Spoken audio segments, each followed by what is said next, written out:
6 weeks ago, Rutger McGroarty was hospitalized in Ann Arbor, Michigan, after sustaining multiple injuries while playing for Michigan against Penn State. At that time, the World Juniors seemed unrealistic, to say the very least. Instead, he's now playing on the top line for Team USA, wearing the captain's C and scoring a hat trick in the final game of the preliminary round. The recovery has been remarkable and surprising for all those who do not know the character, the optimism, and the belief of Rutger McGroarty. Lane Hudson, strong take to the net, flip toward, stopped by Limbaugh, rebound is there, back in, score!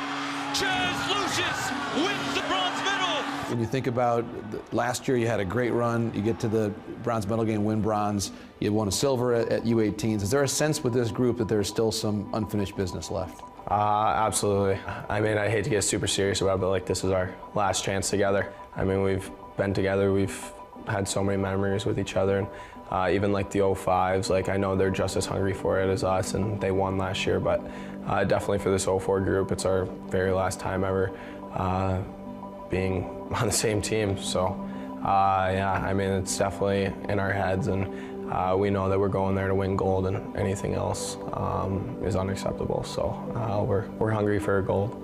What moments along the way defined the character of this group and how tight you guys are? I feel like the thing that makes us so tight is we all have such like-minded goals. Like, we're so competitive. If it's playing NHL versus Isaac Howard, or playing cards versus Cutter, or anything, small area games, like, we're so competitive. And I mean, once you're competing with guys like that, like, you're just bound to become best friends and become so close, and always want to hang out with each other. So I feel like that was the main thing, is like whenever we're together, like no matter what, like we're always going out to eat in the same hotel room, doing whatever. Like you can just tell, like with this group, that like we love each other, and we love hanging out with each other. So to just be able to come out for the first practice of this camp, and after all you've gone through with the injury, how emotional was that for you to just step back on the ice with this group?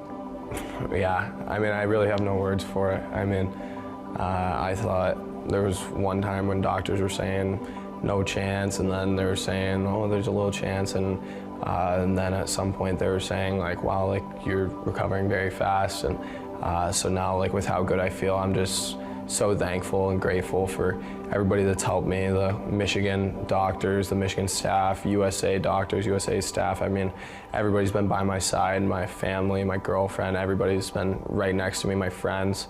And so I couldn't have done it without them, and everybody's just helped me so much. So, as much as you can share, Rutger, what happened on the play when the injury happened?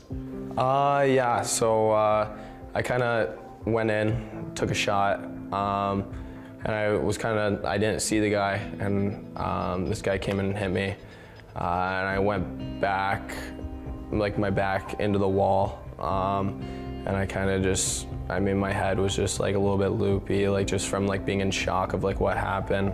I just wasn't quite sure what happened. I was just in a lot of pain. I mean, I thought I knew pain before that, but that was definitely the worst pain I've ever felt. So, and I mean, Brew, our trainer, Brian Brewster at Michigan, I mean, I'm so incredibly thankful. He definitely hated me at some times with how much I was in his grill through the recovery process, but he's been there by my side. He sprinted out, he helped me with everything. He came to the hospital with me. I truly couldn't be here today without him. Like, I can't thank him enough. And how long were you in the hospital? 4 days, yeah. And when you were there, was there a moment where you thought, my season's probably over? No, because like the doctors, like, kind of, like, we knew what happened, and we knew that my season wasn't going to be over, but definitely when I was laying on the ice, I was wiggling my fingers, wiggling my toes. I'm like, all right, that's good. I'm extremely thankful that it wasn't as bad as it could have been. When you think about all these experiences, Rutger, you're bringing a lot more perspective to this tournament than you had even a year ago. Yeah, 100%. What do you think you learned from that experience last year, those intense moments? You play Canada in the semifinals, and that building, how loud it was that night. Yeah. As we show you the fans in the stands in Halifax, we remind you that the United States is the quote-unquote home team it won't feel or sound like it. Looks it, doesn't it? How does that experience help you in this tournament? I feel like last year was really big, just to feel comfortable with the actual tournament and the schedule. And I feel like that's something that our 04s or we can help the 05s, 06s, guys that weren't here last year. And we can help them through everything. I feel like that's something that our NTDP team did really well, was opening those 05s with open arms, and that's something that we're going to do here too. I feel like the main thing is like working on our culture and deciding like what we are as a unit and what we are as a team, and just being by each other's side no matter what.